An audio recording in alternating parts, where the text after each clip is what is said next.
Guess who's back together? Hello, everyone. My name is Ryan Cam, and welcome back to Life in the Movies. It feels like it has been a minute, but we are back.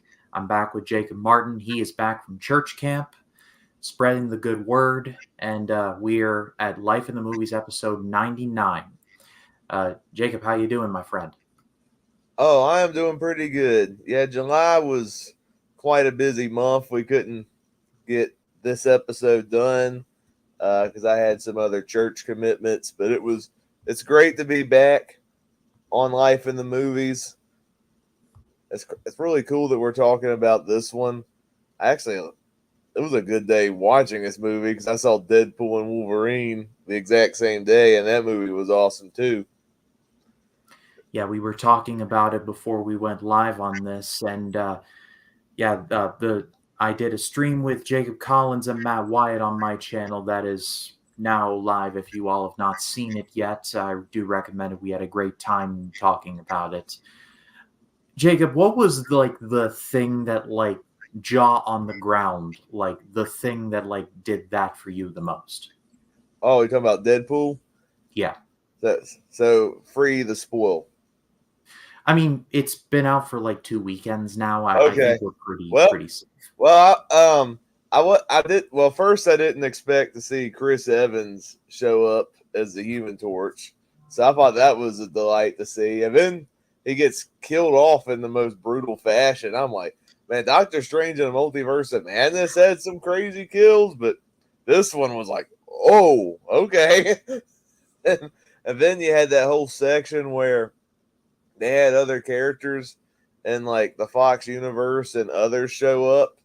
Like you got Jennifer Gardner as Elektra. You had Laura from Logan. And then here were the wild ones. You had Wesley Snipes as Blade. Never in a million years I think I would see him in this movie like this. And yet he was awesome. And then you got um, Channing Tatum in this movie, playing a character that he was supposed to play, but his movie never materialized. So him playing Gambit was fun to watch as well.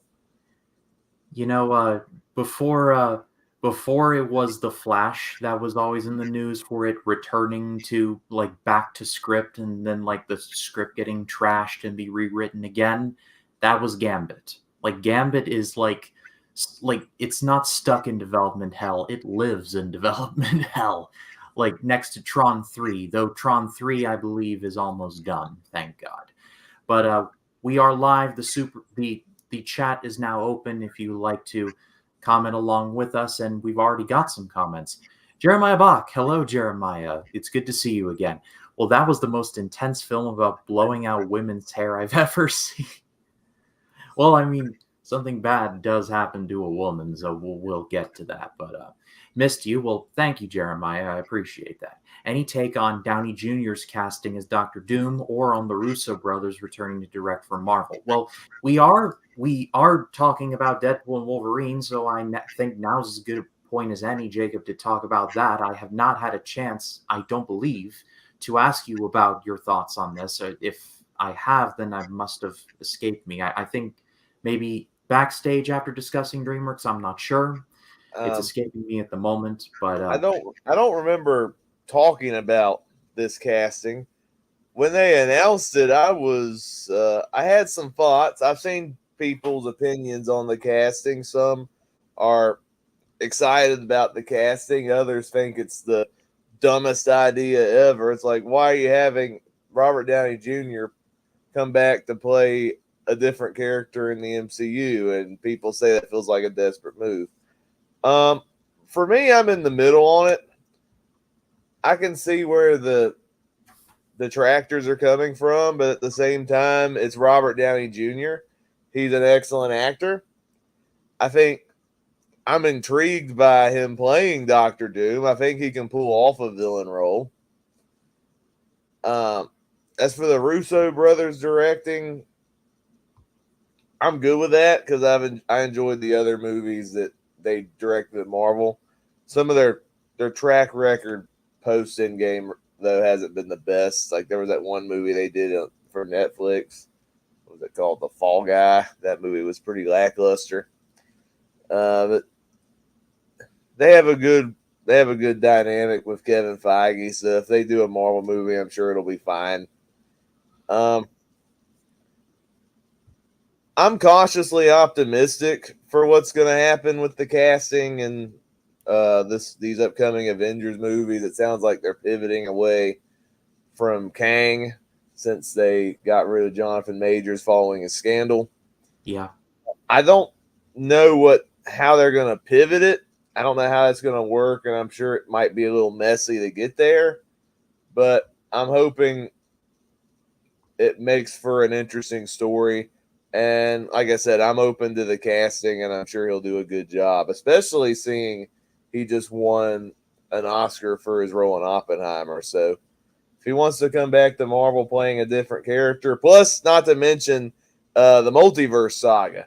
I mean, we just saw that Deadpool and Wolverine. Chris Evans was in that movie, but he wasn't Captain America. He was the Human Torch.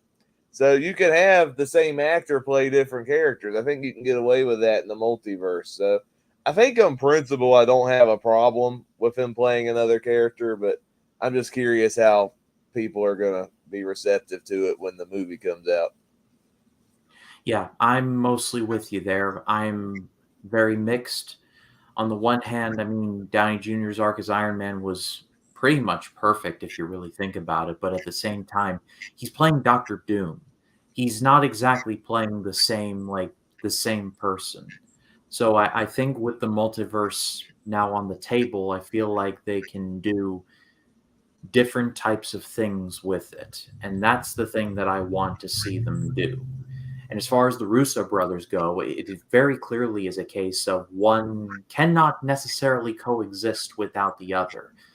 As soon as the Russo brothers left, I think we all can agree on this. Marvel's output in terms of quality, for the most part, just went straight into the bottom of a mountain.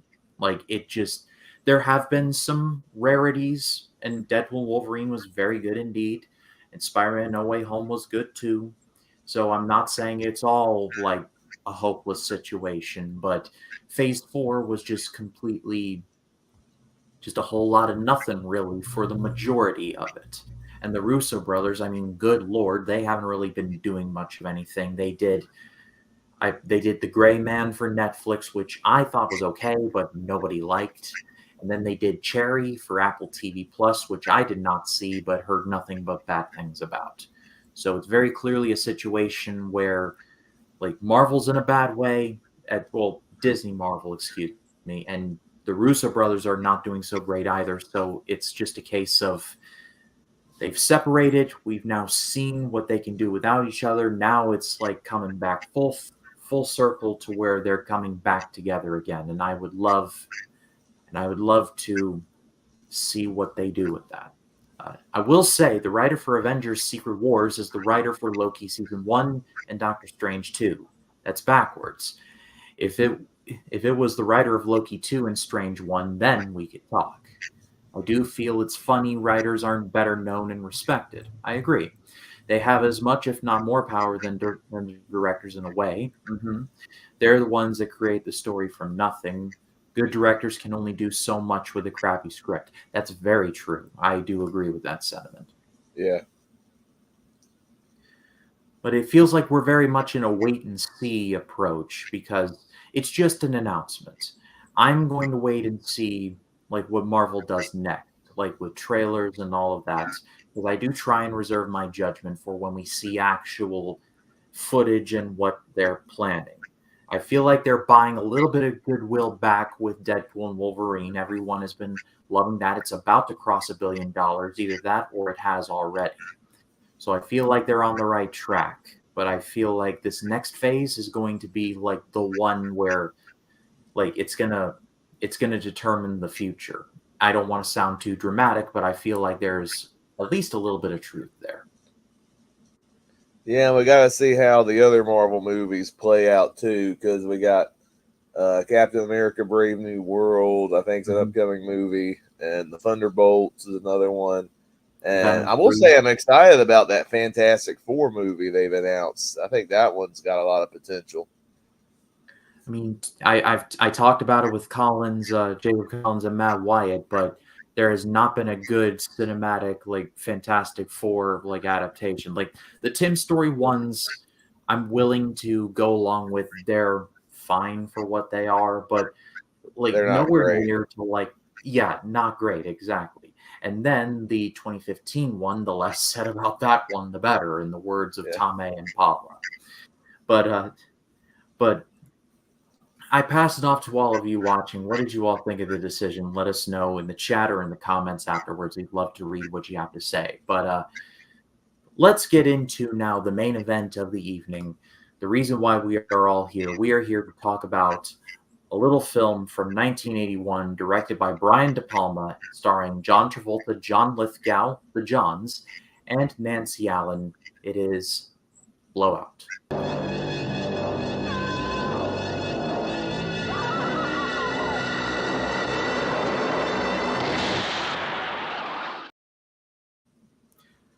A movie sound recordist accidentally records the evidence that proves that a car accident was actually murder and consequently finds himself in danger. So this was directed by Brian De Palma, like I mentioned. I'm sure we all know who he is. If you're watching this, I'm sure you know who he is. Directed movies like Dress to Kill. It directed the first Mission Impossible. Brian De Palma is very good at what he does. I think we both can agree on that, Jacob.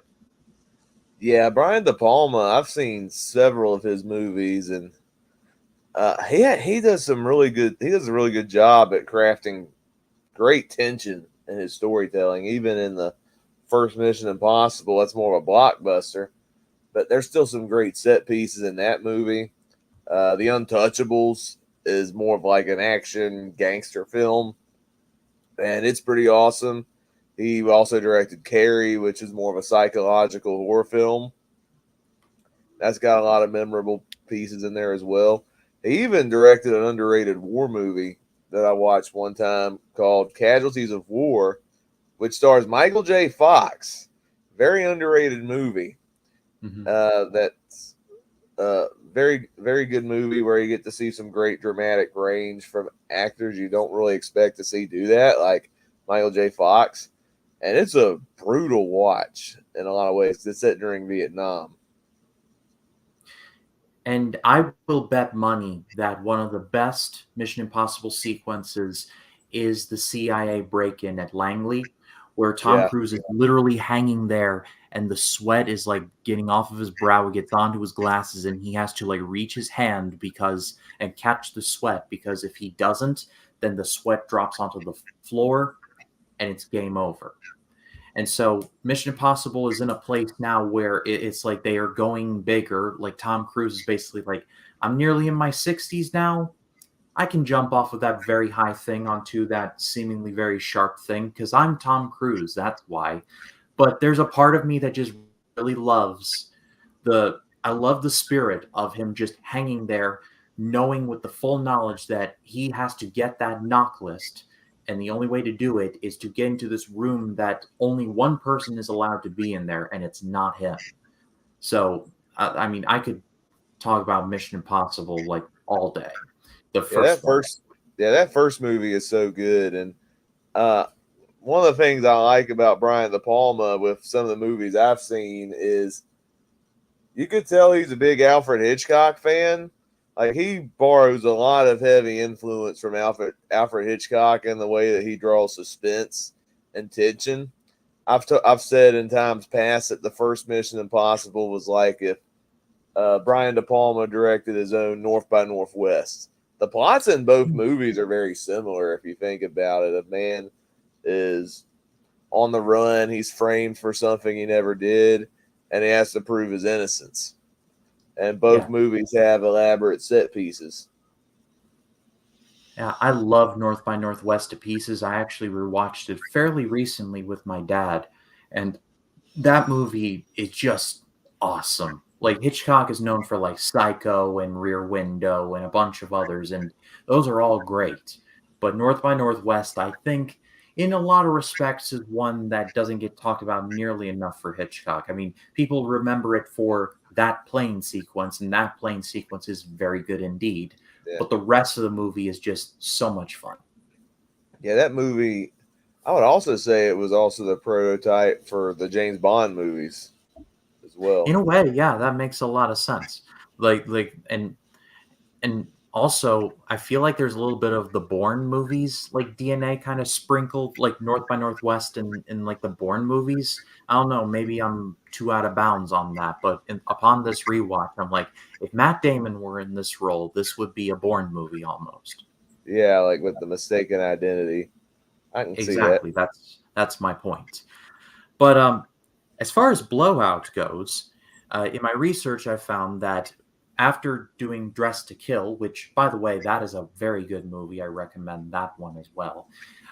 After doing Dress to Kill, De Palma was considering doing several scripts, including Flashdance, which I have not seen that movie in a minute, but that would have been just amazing if Brian De Palma ended up doing Flashdance. That would have been just spectacular. The little I know of that movie, that would be out of left field if he did that.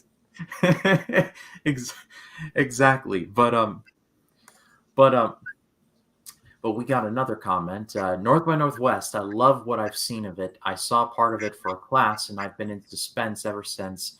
I desperately tried to convince my family to watch it because they love it. Yes, I mean, I recommend it to anyone. Honestly, it feels like a good gateway into watching Hitchcock. I mean, Jacob, you did a whole Hitchcock project on your channel. Am I wrong on that? Um, well, I didn't finish the Hitchcock project, but I've seen that movie. That is a good gateway if you want to get it now for Hitchcock. If you're not really big on like some of the more psychological or horror movies from Alfred Hitchcock, I think North by Northwest is a good one to start because it's more of a spy thriller in a lot of ways. But initially, we all know John Travolta was cast in the main role of this one. However, another person considered for the role of Jack Terry was Al Pacino. And Al Pacino was coming off of a little movie called Cruising, which I have not seen, but I've heard it's it's an interesting little movie. That's what I will say. I'll just go Google it and you'll understand why I can't necessarily talk about it on stream. But Al Pacino would have been an interesting get for this movie. I think John Travolta did a very good job with this one. Pacino would have been a very interesting get, especially considering that just a year or two after this, he would be in a little movie called Scarface for De Palma. So it's not too far out of bounds to say.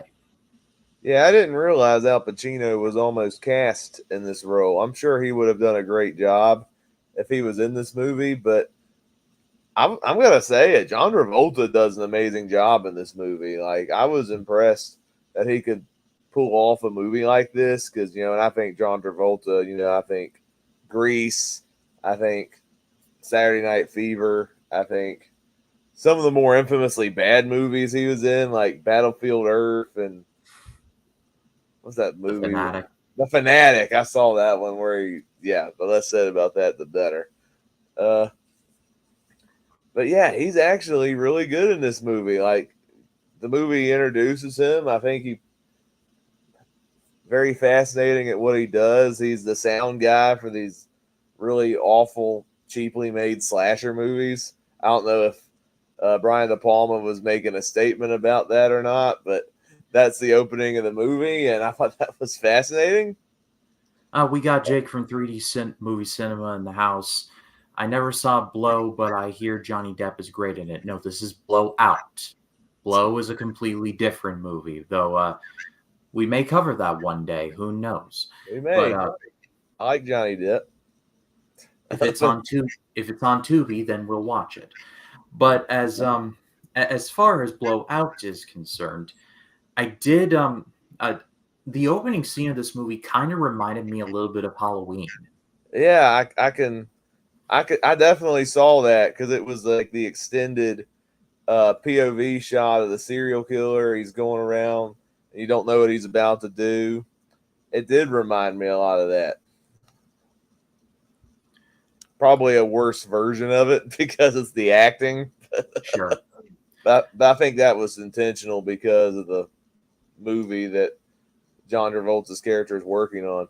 I also love the opening title sequence and the credits, and you see another technique that De Palma does so well. He did it expertly in Carrie, and that's the split screen technique, where Hmm. on the one side you see John Travolta doing his sound edits, and then on the other side of the screen you have a news report of what's going on around him, setting the stage for the story that's about to take place and how the two screens intertwine. Yeah. And I thought that was brilliant foreshadowing. The thing about this movie that I loved was seeing his office, seeing Jack Terry's office. At a certain point, it gets so like messy in there with like film and like film reels and stuff like that. It just feels so lived in, and I did appreciate that. John Travolta as Michael Myers make it happen. I can just imagine. Carrie is such an underrated flick. Ryan, watch along, make it happen for October. Well, I'm gonna be. October is a busy month for the channel, so that would be interesting. Jacob Martin, you interested? If the timing's right, I like the movie. We'll talk about it as the date comes. But needless to say, this is very much a De Palma movie, like down to the themes and everything. Like Jacob was touching on with the split diopter shots and the forced perspectives and the split screen. If you liked Carrie and you like it's not as crazy as Carrie, but there are definitely a lot of things going on with the camera throughout, and it's never really a distraction for me. If anything, it made the movie stand out in a good way. Yeah, I agree. But I also loved how tense the movie would get, and we'll talk more about the ending in a second because I really did like the ending very much. But Nancy Allen was very good in the movie as well. In my research, I found that De Palma didn't want her in the movie at first because they were married at the time, and there was a whole concern about nepotism. But ultimately, he was like, "All right, fine, you're in," and I think that was the right choice. Yeah, I thought she was pretty good in this movie. Like I didn't know when starting this movie, I didn't know where the story was going to go. I guess seeing the opening, I almost thought it was going to be a horror movie, but or slasher movie, and then it turned into this attempted assassination attempt. You got John Travolta saving Nancy Allen from drowning, and then uncovering this conspiracy that goes on along the way. Uh, I think Nancy Allen is actually really good in this movie. She starts off when you're introduced to her. You definitely buy her as this uh, believable character that's shocked by like the trauma that's going on that she experienced, and then the more it plays out, it's like, okay, she knows more than what we're being told. And I think the layers that she brings to her performance, I think, makes the performance really stand out. And that's what I really admired about her performance is how unpredictable it gets. Especially at the end where it's silhouetted with that American flag, and she Jack! Like that's like one of the more famous shots of the movie, but in context, it's just terrifying. And I think this is as good a place as any to parlay into talking about John Lithgow's involvement in the movie. John Lithgow, from what I have come to understand, is a very nice man. He writes children's books. From all accounts, everyone seems to like him quite a bit. He is creepy as all get out in this movie. He has such a cold, like calculating way about how he goes about accomplishing what he sets to accomplish. And one of my favorite scenes in the movie is this phone call he has with his, I'm going to say, employer, where he is like, I followed the instructions to the letter. And he is, and his boss is just like, no, you listen to me. I never saw you. I never knew you. And just like, like the boss just has no idea like what monster he is, just like the genie parted from the bottle, if you will. Yeah, I think John Lithgow is appropriately creepy in this movie. What's funny is like I always hear John Lithgow's voice, and I always think Lord Farquaad in the Shrek movies because that's what I'm Oh, used to hearing from that dude, actor. same. So, Quite a uh, range going from the Muffin Man, who lives on Drury Lane, to like this, where he's just like almost no inflection in his voice at all, like almost yeah, like almost Terminator like stillness and calm almost. Like it's just it's very creepy. yeah, it's like he actually pulled that off, and he kind of turned into a slasher movie villain. You know, the more the movie goes on, because he's killing. Like he kills a woman midway into the movie, and the movie pulls a bait and switch because at first you think it's Nancy Allen. It's like, oh, it's this woman that looks like her. Like, oh, I feel kind of bad for that. No, I'm gonna kill her anyway. And then he starts killing random women just for the fun of it. And it's like, dang, dude, this you're crazy. Yeah. Jeremiah is back. Oh wait, we're already jumping all the way to the end, but can I just say, as someone who was raised Catholic, the first couple minutes was quite a departure from my previous viewing habits. Oh, I know what you mean. I know what Yeah, you mean. definitely know Uh, what you mean there.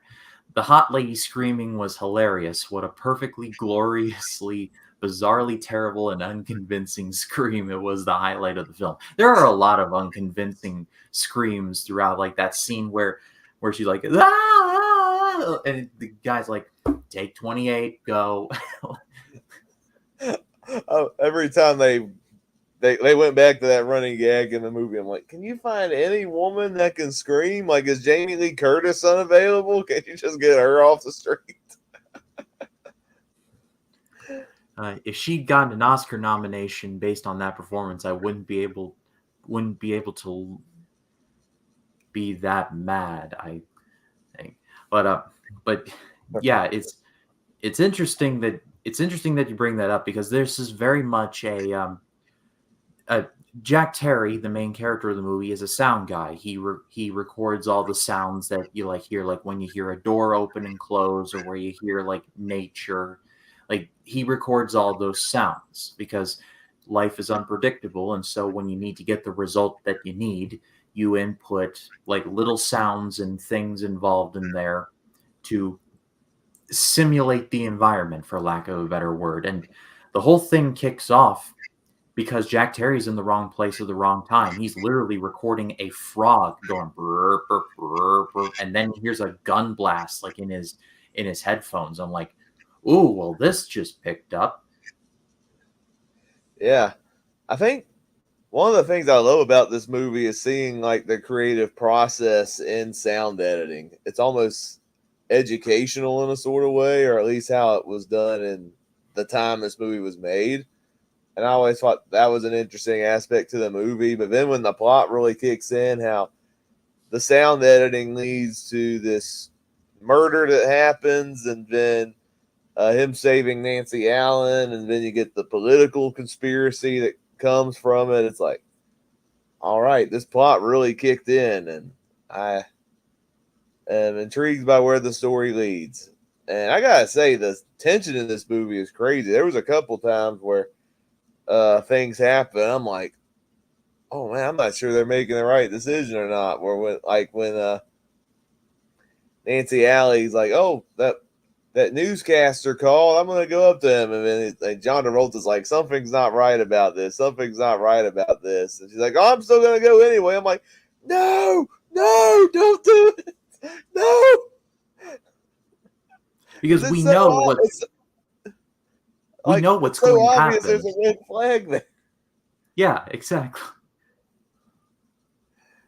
But but there's just a lot of but there what did you think of that whole political like subplot of like the governor or of that politician dying? I feel like at a certain point it gets kind of forgotten. Like, I don't know if that's weird to say. I feel like it kicks everything off, but then it's like never talked about again for a bit, and it focuses just on Jack, Sally, and John Lithgow's character, and then at the very end, they're like, Governor McRyan's tragedy is so tragic. I'm like, oh, I Uh, forgot about that. well, I think it subtly makes its way throughout the story because it's revealed that uh, this guy that was running for governor was not the best guy, and there was this plot to take him out. Uh, and some of the characters revealed in the movie, it's revealed that they were blackmailed to be part of it to make him look bad. And some of these characters got in over their head, and that's like putting it. I don't know how far we're spoiling the plot of this movie, but so I think it was kind of interwoven throughout the story, especially with how Nancy Allen's character fits in with the greater conspiracy. Um, I thought it was interesting throughout, but at a certain point, it's more about John Travolta and how he's trying to bring this conspiracy to light and not let it be covered up because he sees, this shouldn't be it shouldn't be because everyone else is saying, "Oh, this is just a freak accident," when clearly he heard a gunshot that popped the tire. Yeah, and I see what you're saying there. I just feel like at a certain point, it just becomes about the main trio, which fine, I can see that. It feels like it gets forgotten about after a while, and not as it wasn't as prevalent enough for me. Let me just put a finer point on it. It wasn't prevalent enough for me.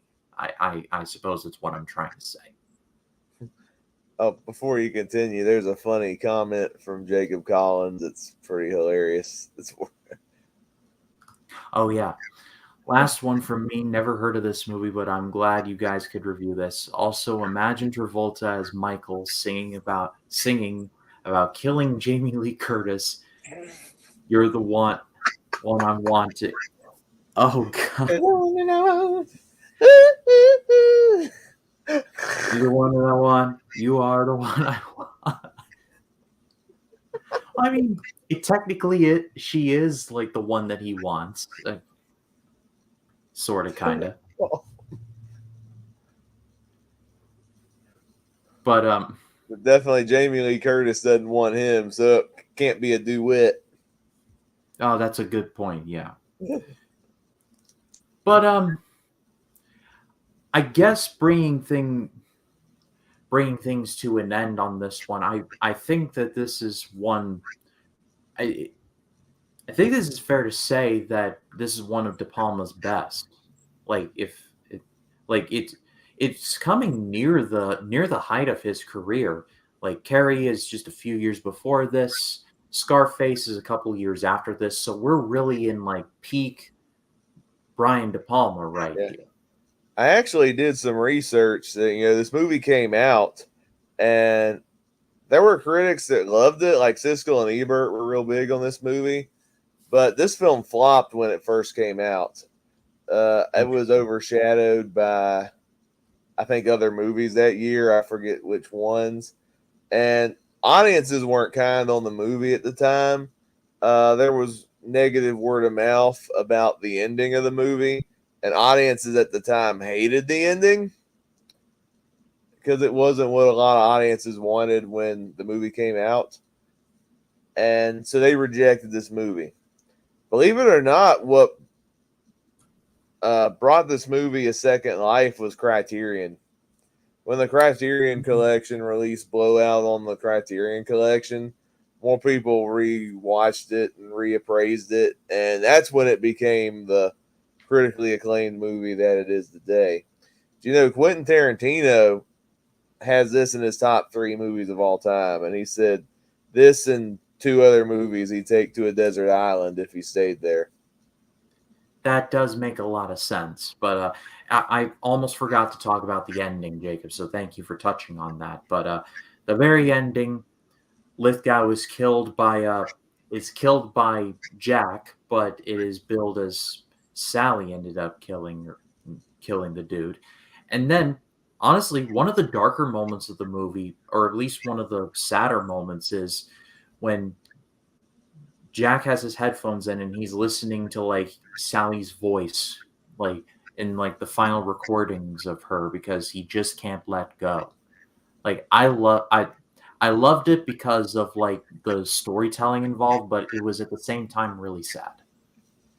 Yeah, like I could see the ending being very divisive. Like I was kind of taken aback by how this movie ends because I was like, oh, Brian De Palma's taking influence from Hitchcock. It's like if this is like North by Northwest or Rear Window or some of his other thrillers, usually, the main characters, make it out and you have like the great ending. And that's not really what we get in this movie. You have tragedy at the end of this movie.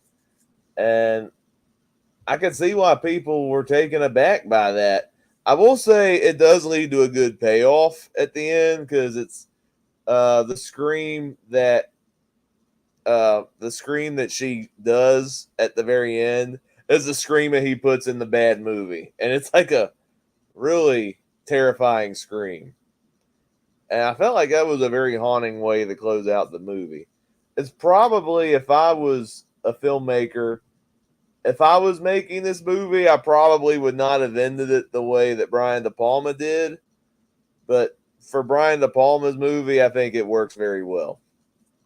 De Palma was never really known for his cheery movie endings. Yeah. So But but also one more note before we do leave. That bad movie that keeps getting referenced is eerily similar to Psycho. Like it's literally a woman in the shower and a dude with a knife. I mean, it's like I could a be it's like a worse off version of it.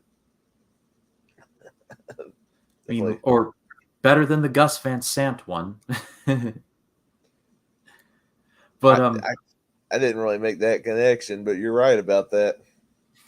but I pass it off to all of you. What did you all think of Blowout? Let us know in the chat or in the comment section afterwards. We'd love to read what you have to say. Oh, we're not And gonna rate the movie. I was just about to get to that. Thank you Okay. for that. Thank you for that catch, Jacob. 1 to 5. What do you give this? I'm gonna go 4.5.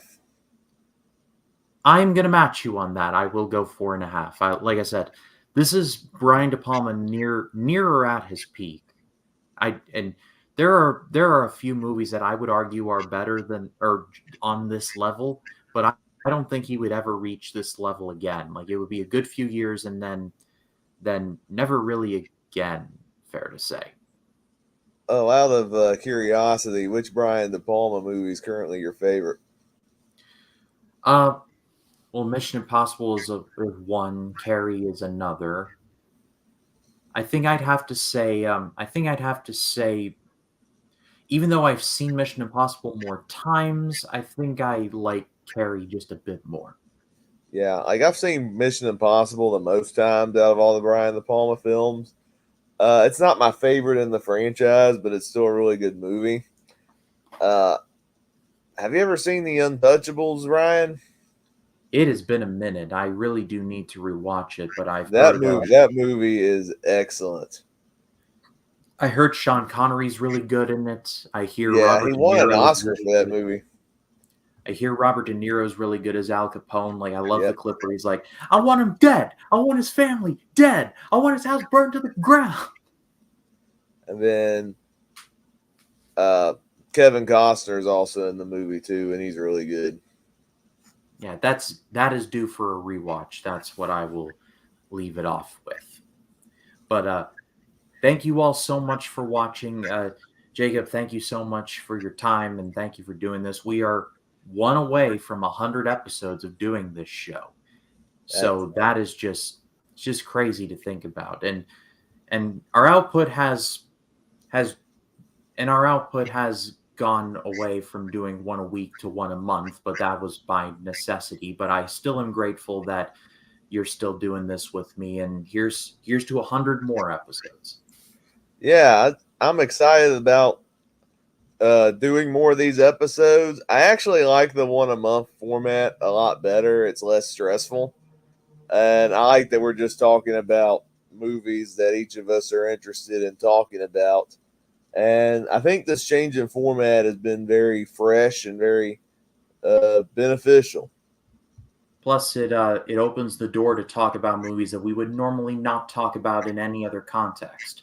Like, I don't think I could remember like Blowout's not having an anniversary that I'm aware of, Yeah. and I just chose it because I thought it looked cool.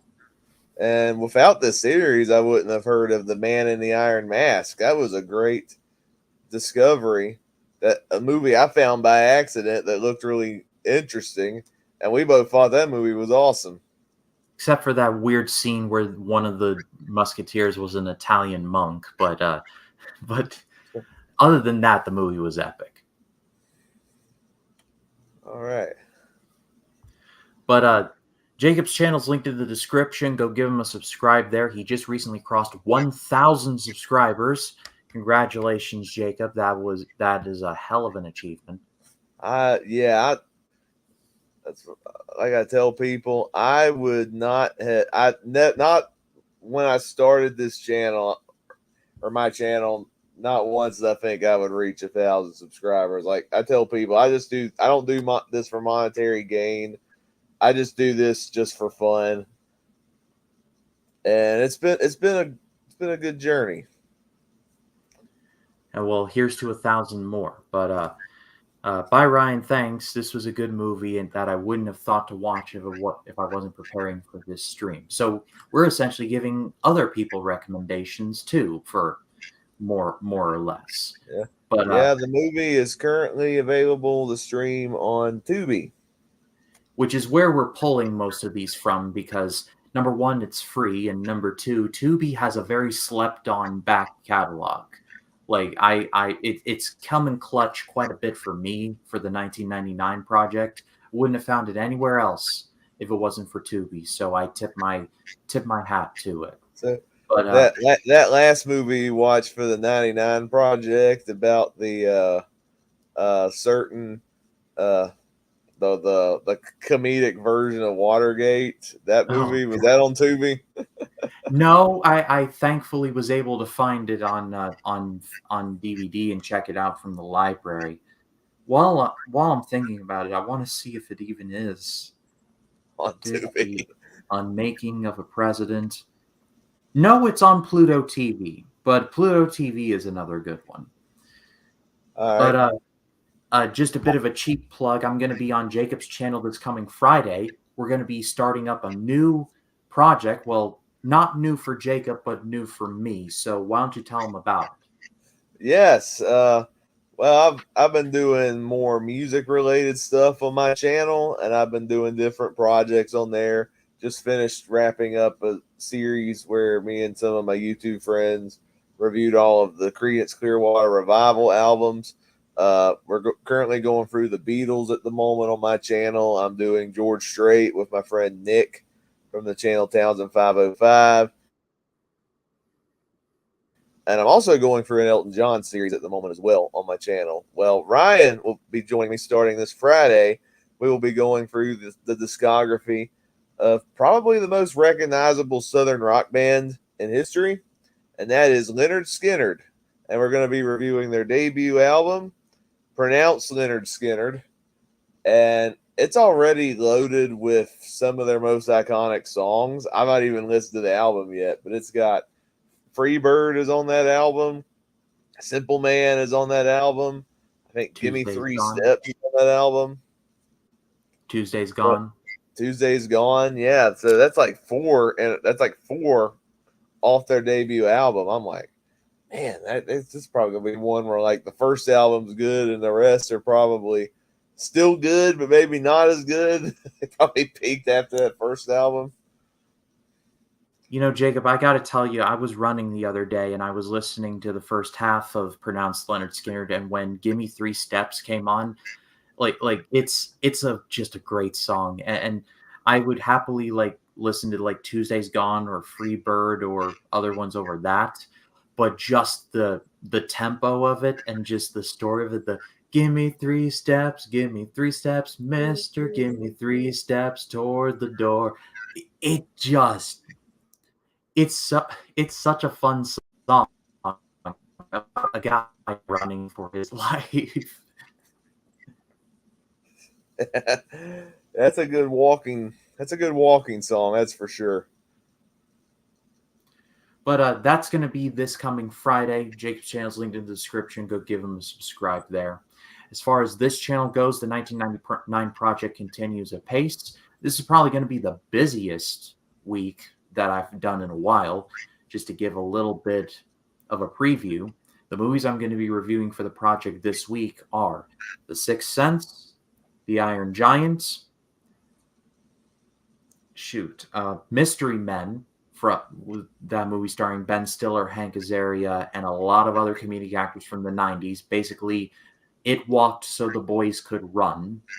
And a little and the remake of the Thomas Crown Affair directed by John McTiernan. So it's a pretty busy week for that week's 99 Project episode. Man, so And many then, heavy hitters. for sure. And then my road to Alien Romulus will be continuing with TJ from Blacktastic Media joining me to talk about Alien 3, and then I had to rewatch Alien Resurrection, and it's still bad, but that review will be forthcoming. But for Jacob Martin, my name is Ryan Cam. We will see you all in the next one. You all have a very good night. Take care.